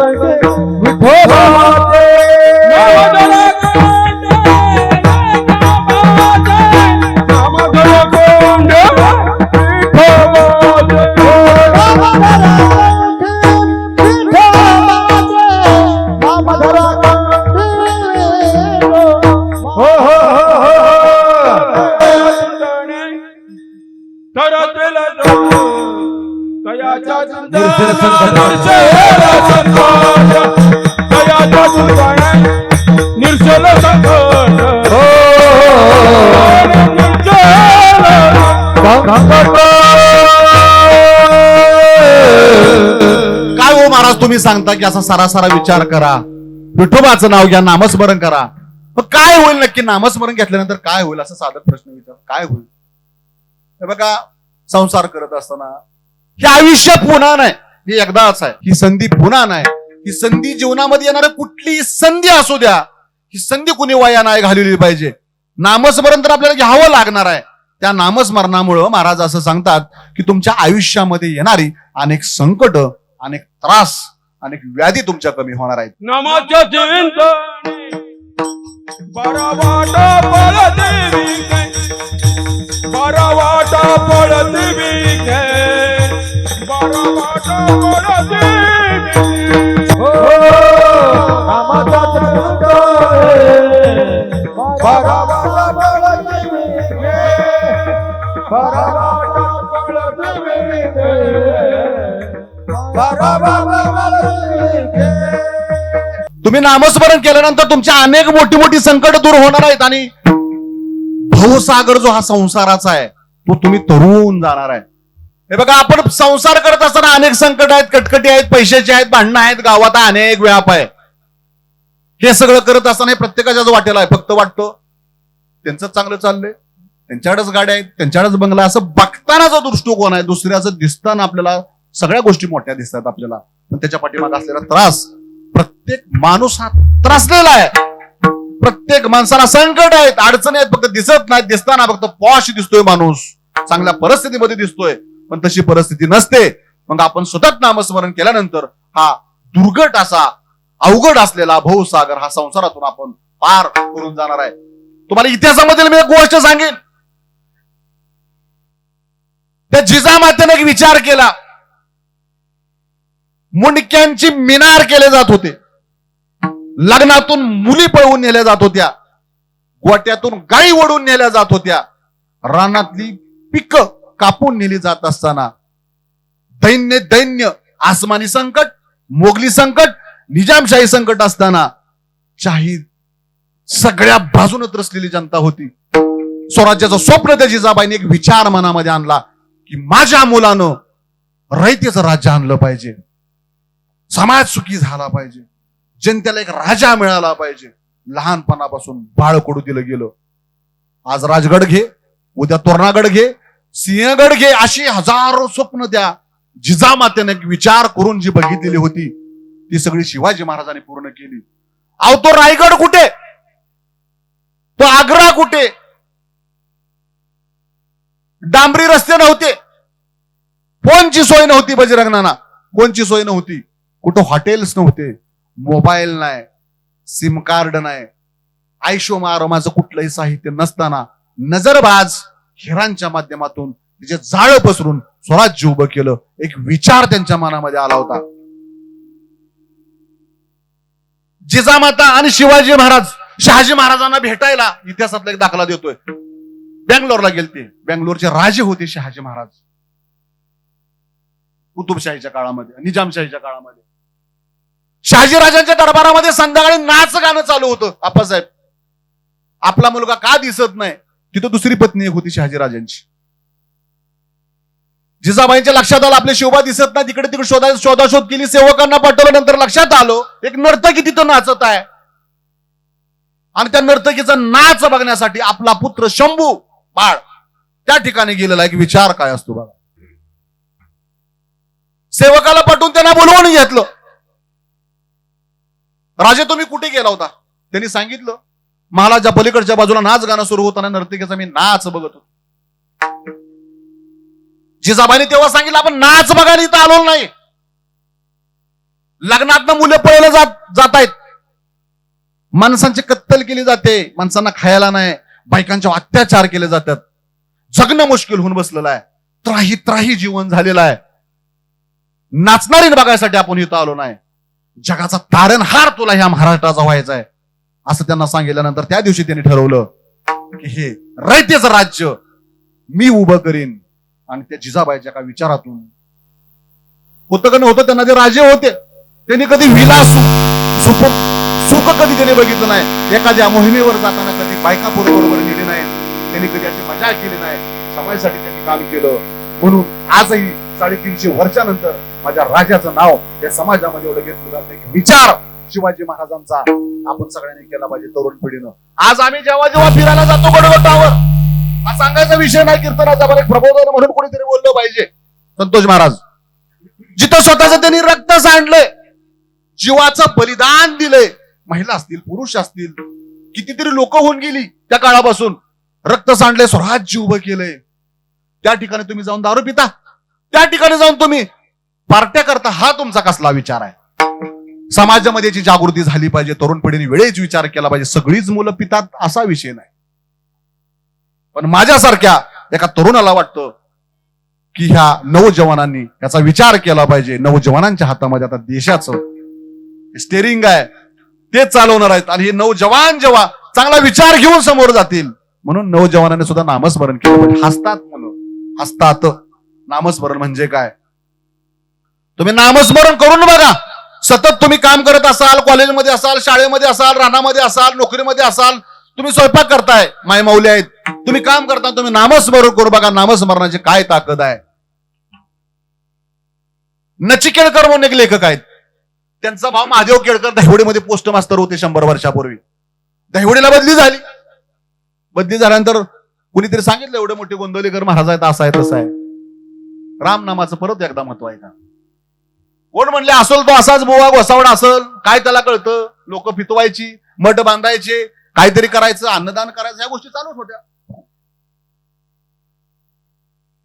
तर त्या महादेव केळकरला एका साधकानं एक दिवशी गोंधळल्याकडे नेलं.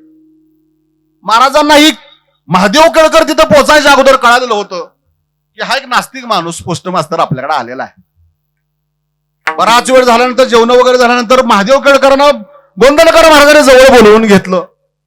तुम्हाला गोंधळकर महाराजांचं दुसरं उदाहरण का देतो? ते आपल्या जवळचे आहेत. आपण गेलं पाहिजे, नतमस्तक झालं पाहिजे, कधीतरी साधना केली पाहिजे, आपल्या मुलांना तिथं पण घेऊन गेलं पाहिजे. जसं आपण आळंदी पंढरपूरला जातो तसं तिथं सुद्धा गेलं पाहिजे. त्याची चरित्र वाचली पाहिजेत. ह्या पोत्या सोडा, वाचा. त्या मुलांना सांगणं गरजेचं आहे. आता नचिकेळकरला महाराजांनी सांगितलं, माझ्या टाळूला कान लावा. महादेव केळकरांना सांगितलं, माझ्या टाळूला कान लावा. महादेव केळकर पोस्टमन होते. त्यांनी टाळूला कान लावला तर श्रीराम जय राम जय जय राम असा नाद त्यांच्या टाळूतून येत होता. आता म्हणजे पायाला कान लावा. पायामधून, तळ पायामधून राम नाम त्यांना ऐकू येत होतं. संपूर्ण राम नामानं भरून गेलेलं त्यांचं आयुष्य होतं. नामस्मरणाने कितीतरी संत परंपरा ही महाराष्ट्राला आपल्याला एवढी मोठी लाभलेली आहे. ज्ञानेश्वरांच्या पासून गोंधळकर महाराजांच्या पर्यंत असेल, सगळ्यांनी राम नामाचं महत्व आपल्याला सांगितलेलं आहे. नामस्मरण हे आपल्याला सगळ्यांनी केलं पाहिजे. तरुण मुलांच्या मध्ये खूप बदल झालेला आहे. विशेषतः तुमची जी श्रवण भक्ती आहे, माझ्यासारख्या नवीन कीर्तनकारच होतो ऐकून घेता, म्हणजे तुमची खूप मोठी भक्ती आहे. कुठलाही एखादा दृष्टांत नाही, तुम्हाला हसवणं नाही, पण एक वेगळ्या पद्धतीनं एक प्रबोधन म्हणून हे सांगत असतो. नामस्मरण करत राहा. नामस्मरण हे शेवटपर्यंत केलं पाहिजे. आयुष्य पुन्हा नाही, क्षणाक्षणानं आपलं आयुष्य निघून जात असताना आपण चांगल्या वाईटाचा विचार केला पाहिजे. संतांच्या संगतीत राहिलं पाहिजे. एकच ब्रह्मांड असं आहे की तिथं अजून जायला वाहन नाही, यान नाही, आपण पोचू शकलो नाही. आकाशगंगा अजून आपल्याला 700 अब्ज मिळालेलं नाही, त्यातल्या 300चा शोध लागला. एवढं मोठं एक ब्रह्मांड आहे. ईश्वराची ताकद मी तुम्हाला सांगतोय. अशी ह्या पोकळीमध्ये हे जी निळं दिसतंय ना, अनंत कोटी ब्रह्मांड आहेत. त्याच्यामध्ये कितीतरी चंद्र आहेत, कितीतरी सूर्य आहेत, कितीतरी ग्रह आहेत. एका ग्रहावर, अनंत कोटी ब्रह्मांडामध्ये एका ग्रहावर नुसतेच देव आहेत. नीट ऐका, ही काय अंधश्रद्धा नाही, लक्षात ठेवा. श्रद्धा हा दैवी गुण आहे. श्रद्धा हा दैवी गुण आहे. श्रद्धा कधीही अंध नसते. विश्वास हा अंध असतो, लक्षात ठेवा. नीट ऐकून घ्या. श्रद्धा कधीच अंध नाही. श्रद्धा हा दैवी गुण आहे. विश्वास हा तुमचा अंध असतो. विधे ईश्वर आहे हे सत्य मानूनच आपण उद्यापासून सगळ्या गोष्टी केल्या पाहिजेत. हे मानावं लागेल की हा ईश्वर आहे. पण तुम्ही म्हणाले ईश्वर आहे, मग देवाला जाताना अपघात कसा झाला? एक विषय वेगळा आहे. हे संचिताचा विषय आहे. तुम्ही आता जर चांगलं कर्म करत गेला, तुम्ही चांगलं जर काम करत गेला, तरच तुम्हाला भविष्यामध्ये त्या गोष्टीचा संचय मिळणार आहे. आता गंमत अशी आहे, रोज कीर्तन आमचं चाललंय, रोज वाचन आहे, सगळं आहे, चांगलं आहे. शिव्या सुद्धा द्यायच्या बंद केल्या आम्ही आता. तरी सुद्धा आमच्या बोरला पाणी नाही 4 मारून. सगळं करणाऱ्याला 4 इंची पाणी आहे. पण आम्ही परमार्थ काय थांबवावा का? असा गैरसमज कधीच कुणी करून घेऊ नका. हे संचित असतंय. यांना काय भरपूर मिळालं, हे मोठे झाले, हे श्रीमंत झाले, गाड्या गोड्या बंगला आला, यांना पद आलं म्हणून ह्यांच्यावर चढून चालणार नाही. हे त्यांचं संचित आहे. पाठीमागच्या जन्मामध्ये त्यांनी काहीतरी चांगलं केलेलं आहे. प्रत्येकाच्या कर्मानुसार सगळ्याला मिळणार आहे. कुणावर जळू नका, कुणाला द्वेष देऊ नका. काय परोपकार करायचे, काय पुण्य करायचे, नामस्मरणा बरोबर, भक्ती बरोबर काय करायचंय. शेजारचा मुलगा एखादा मोठा झाला, एखादा अधिकारी झाला, तर मनामध्ये आनंद तयार झाला पाहिजे. गुरुजी, आनंद. की कोणतरी मोठा झालाय, आपल्या गावचं नाव रोशन करणारा, मोठं करणारा, आनंद झाला पाहिजे. दुसऱ्यासाठी बरं मोठं असलं पाहिजे. माणूस आहे, मनामध्ये वाईट विचार येतात. संतांनी आपल्याला सांगून ठेवलेलं आपलं मन साफ असलं पाहिजे. आपलं चित्त, अंतकरण चांगलं असल्यानंतरच आपल्यामध्ये परमेश्वर येतोय. आणि चित्त जेव्हा साफ होतो, शरीर पवित्र होतं, तेव्हाच खऱ्या अर्थानं नामस्मरणाकडे तुम्ही वडला जाता, तुमच्यामध्ये परमेश्वराचा वास होतो. हे संतांनी आपल्याला सांगितलेलंच आहे ना. एकमेकावर जळायचं नाही, एकमेकाबद्दल वाईट बोलायचं नाही, नाही पटलं तर बाजू देऊन निघून जायचं. हाच खरा परोपकार आहे. हे आयुष्य पुन्हा नाही. एकमेकाला मारणं, एकमेकाला शिव्या देणं, तडजोडीनं सगळ्या गोष्टी करता येतात. ज्याला फाशीची शिक्षा झाली ना, त्याला विचारून बघा आयुष्य काय आहे. ज्याला दुर्धर रोग झालेला आहे, तो 4 दिवसांना जाणार आहे, त्याला विचारून बघा काय परिस्थिती. हे आयुष्य पुन्हा नाही. किती काम व्हायचं त्याला माफ नाही, कष्ट करावं लागतं. कुटुंब आहे, संसार आहे, पण एवढं पण करू नका. गेल्या 2 महिन्यामध्ये एक बातमी आली, डिसेंबरच्या 22 तारखेला 13,000 कोटीचं साम्राज्य आहे. 13,000 कोटीचं. रेमंड कंपनीचा मालक. जगामध्ये मॉल्स आहेत. सेलिब्रिटी आहे पोरगा, आणि बाप मेलाला ब्रिज खाली सापडला मुंबईमध्ये. काय परिस्थिती आहे. आई बापाला पोरं सांभाळत नाहीत, आई वडिलांना घाबरत नाहीत, पोरी घरातून पळून जातात, पोरी आई वडिलांना शिव्या देतात. आई रे बैमान दुनिया, आई रे बैमान दुनिया, आई रे हो दुनिया, आई रे बैमान दुनिया, आई रे बैमान दुनिया, आई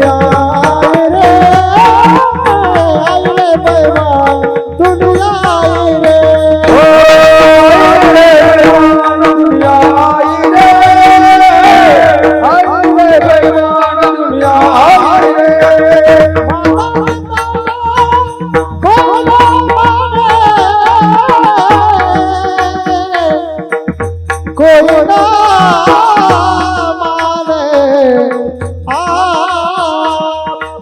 माता पिता को कोई ना माने,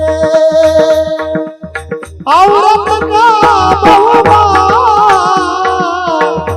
औरत का बहुमा, आई रे बैमान दुनिया,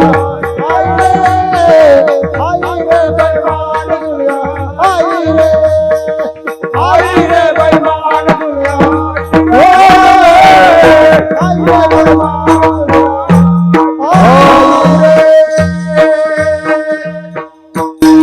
तुकाराम महाराज खूप मोठी त्यांची ताकद आहे. देहूमध्ये राहायला असून सुद्धा सदैव ते बाहेर असणार, भंडारा डोंगरावर असणार. त्यांचं कधीही त्या देहूमध्ये मन लागलेलं नाही. त्यांनी इतकं मनापासून अभ्यास करून समाजाला सांगितले, फलकट हा संसार, सार फक्त भगवंत. हे नामस्मरण केलं पाहिजे. नामस्मरण आपण परमार्थिकाने केलं पाहिजे. त्या नामस्मरणामुळे साधा अर्थ आहे, तयाच्या चिंतने निरसेल संकट तराल.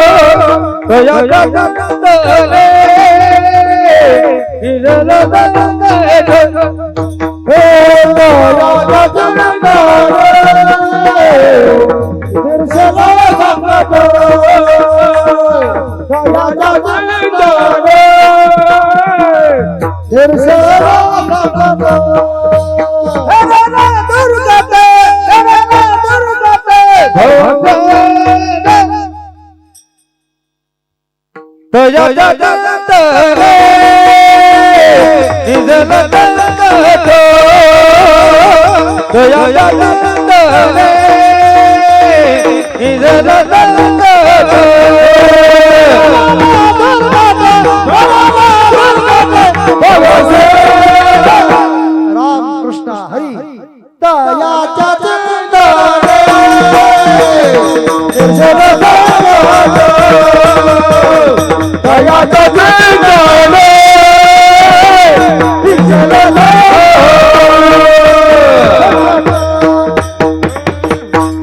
दुसऱ्या चरणामध्ये असं म्हणतात की तयाच्या चिंतने निरसेल संकट तराल दुर्घट भवसिंधू. त्या ईश्वराच्या चिंतनामुळं, नामस्मरणामुळं तुम्ही अनेक अशा मोठ्या मोठ्या संकटामधून पार करून तुम्ही जाणार आहे. इतका मोठा आपल्याला संदेश त्याने दिलेला आहे. बोलण्याच्या ओघामध्ये खरं तर मग अशी सांगायचं राहून गेलं की आज एवढा मोठा नामयज्ञ इथं चालू असताना हरिभक्त परायण गोविंद महाराज केंद्रे यांच्या आशीर्वादातून हे 1945 साली जे रोपटं लावलं गेलं त्या माध्यमातून हजारो भाविक आध्यात्मिक माणसं, एक चांगली पिढी, संस्कारक्षम पिढी तयार झाली. आणि हा कार्यक्रम होत असताना अनेक लोकांचा याच्यामध्ये त्याग आहे, सहकार्य. आपल्या सगळ्या लोकांच्या सहकार्यामुळं आपण एवढा मोठा उत्सव या ठिकाणी करू शकतो. आज 42 वर्ष सलग एखादा ज्ञान यज्ञ चालणं ही काही सोपी गोष्टी नाही. आणि 42व्या वर्षी हे सगळं होत असताना या संत मंडळी बघत असताना मी एक छोटासा प्रयत्न म्हणून, खरं तर आपली माणसं मोठी झाली पाहिजेत, समाजामध्ये तिने नाव कमवलं पाहिजे. इतका पराकोटीचा जिव्हाळा, एवढं विशाल अंतकरण असणारी सगळी माणसं.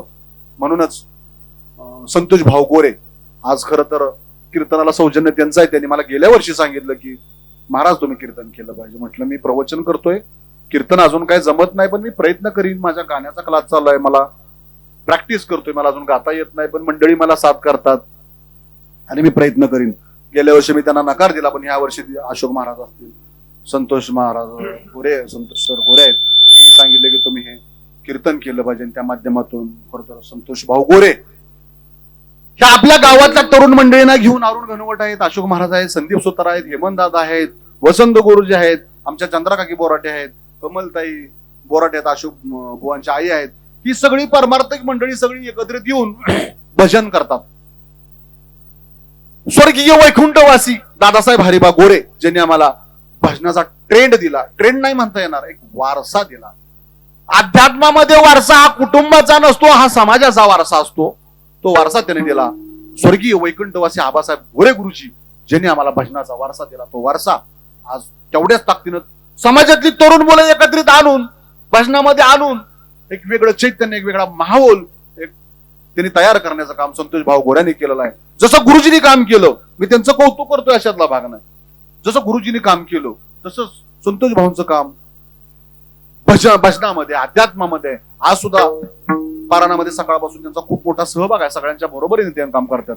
दिवसभर काय पाहिजे काय नको सतत त्यांचा फोन सगळ्यांना चालू आहे, चौकशी करणं.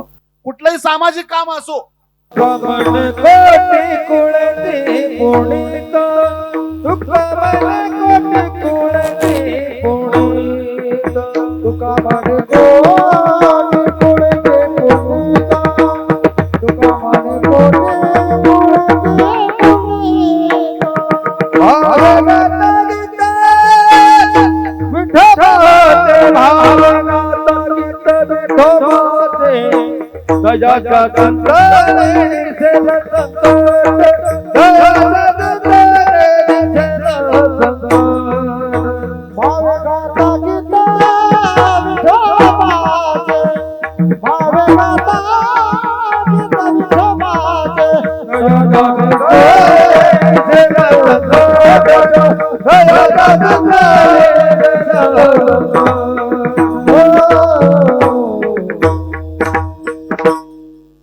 सावता महाराज हे नामदेव महाराजांना आणि ज्ञानेश्वर महाराजांना समकालीन असलेले ग्रंथ आहेत. 731वी पुण्यतिथी साजरी होत असताना त्यांच्याविषयी थोडंसं बोललं पाहिजे. हा संपूर्ण गाव हा माळे समाजाचा आहे. आपण जातीपातीत कुणाला घेत नाही. आपल्या सावता माळ्यांचं चरित्र सगळ्यांना असलं पाहिजे, प्रत्येकाच्या घरामध्ये ते चरित्र असलं पाहिजे. सावता माळ्यांचे फक्त 45च अभंग सध्या उपलब्ध आहेत. नामदेव महाराज, एकनाथ महाराजांनी त्यांच्यावर खूप अभंग केलेले आहेत, त्यांच्या चरित्रावर अभंग केलेले आहेत. उत्तर भारताचा प्रवास, ज्ञानेश्वर महाराज उत्तर भारताच्या यात्रेला निघाले, प्रवासाला निघाले, तेव्हा नामदेव महाराजांच्या बरोबर एकनाथ सावता माळे होते. नामदेव महाराजांना वाटायचं की देव फक्त मी दिलेलाच प्रसाद खातो, मी दिलेलंच जेवण खातो, फक्त देव माझाच आहे, देव माझ्याशीच बोलतो. एक दिवस देवाने काय केलं, त्यांना लपून जाऊन सावता माळ्यांच्या इकडे त्यांनी जाऊन मुक्काम केला. शोधायला लागले. शेवटी सावता माळ्यांनी त्यांची समजूत काढली, तुम्ही चरित्र वाचा. सांगितलं की नामदेवा, संपूर्ण विश्वामध्ये हा विश्वाचा मालक आहे, तो फक्त तुमच्यासाठी नाहीये. त्यांचं तिथं गर्वहरण त्यांनी केलेलं आहे. सावता माळी महाराजांनी नुसत्या नामस्मरणाच्या जीवावर नुसती वीज चमकली तरी टाळ वाजलेला त्यांना भास होत होता. मोठेचं पाणी आलं तरी विण्याची तार वाजल्यासारखी त्यांना वाटत होती. अनेक अनुभव त्यांनी सांगितले की नुसत्या नामस्मरणाच्या ताकदीवर सावतामाळी महाराज हे समकालीन ज्ञानेश्वर महाराजांना असलेले जे संत आहेत त्यांची आज आपली 731वी पुण्यतिथी संपन्न होत असताना, संजीवन समाधी सोहळा संपन्न होत असताना त्यांचं आपण चरित्र वाचलं पाहिजे. आणि संपूर्ण आयुष्य त्यांना फक्त 45 वर्षाचं आयुष्य मिळालेलं आहे. अल्प आयुष्य आहे त्यांना. त्या काळामध्ये त्यांनी मर्यादितच अभंग रचना त्यांनी सांगितलं की आता हे प्रबोधनकारांनी करायचं आहे. ते परत गेले अमेरिकेला. तिकडे गेल्यानंतर त्यांनी ती भगवद्गीता वाचली.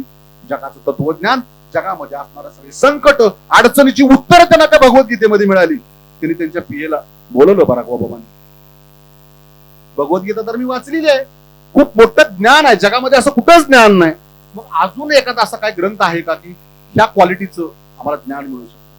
पीएनं भारतामध्ये कॉल करून इंग्लिश मधून एक ज्ञानेश्वरी मागून घेतली.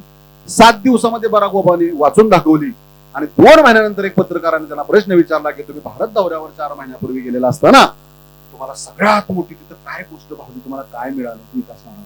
तर त्यांनी सांगितलं की भारताची भगवद्गीता हा नुसता ग्रंथ नव्हे. भगवद्गीता हा नुसता भारताचा ग्रंथ नाही, ज्ञानेश्वरी फक्त भारताचा ग्रंथ नाही, ती त्यांचं श्रद्धास्थान आहे. त्या ग्रंथामध्ये संपूर्ण जगाच्या अडचणीचे, संकटाचे उत्तर आहेत. म्हणून ते वाचलं पाहिजे. इतकं मोठं महत्व आपल्याला ते कळालं नाही. नुसते ग्रंथ नेऊन आपण देवाऱ्यावर ठेवलेले आहेत. ते वाचलं पाहिजे, आपल्या मुलांना सांगितलं पाहिजे. आणि ह्या निमित्तानं आज या ठिकाणी तुम्ही माझ्यासारख्या नवीन माणसाचं बोबडं बोल सुद्धा तुम्ही ऐकून घेतलेलं आहे. अभंगाचा सार काय? आता मी थोडंसं वेगळं सांगितलं. सारा सारा विचार करा, ओटाओटी नामधरा कंठी विठोबाचे तयाच्या चिंतने निरसेले संकट तराल दुर्गट भव सिंधू जलमुनिया कुळे वाचे स्मरे राम दरी हाचिने हरलेशी तुका मने कोटी कुळे ते पुनीत बावे गाता गीत विठोबाचे नामस्मरण केलं पाहिजे. बहुसिंधू पार तुम्ही करून जाणार आहे आणि सगळ्या गोष्टी मिळणार आहेत. आज पहिल्या दिवसाची सेवा मला तुम्ही दिली, या ठिकाणी मी सगळ्यांचा आभार मानतो. एवढ्या शांत चित्ताने तुम्ही माझ्यासारख्या नवख्या माणसाला, ही तुम्हाला इतर 358 दिवसामध्ये कधी मिळणार नाही, ह्याच्यापेक्षा वेगळं काय सांगायचे. शांत चित्ताने तुम्ही ऐकून घेतलं. माझं जर काय चुकलं असेल, कुणाला मी वैयक्तिक बोललो नाही, तो माझ्या बुद्धीचा दोष समजा. जे काय चांगलं असेल ते माझ्या गुरुचं, सावताबांचं समजून माझ्या सेवेला या ठिकाणी मी पूर्ण विराम ज्ञानेश्वर माऊली माऊली ज्ञानेश्वर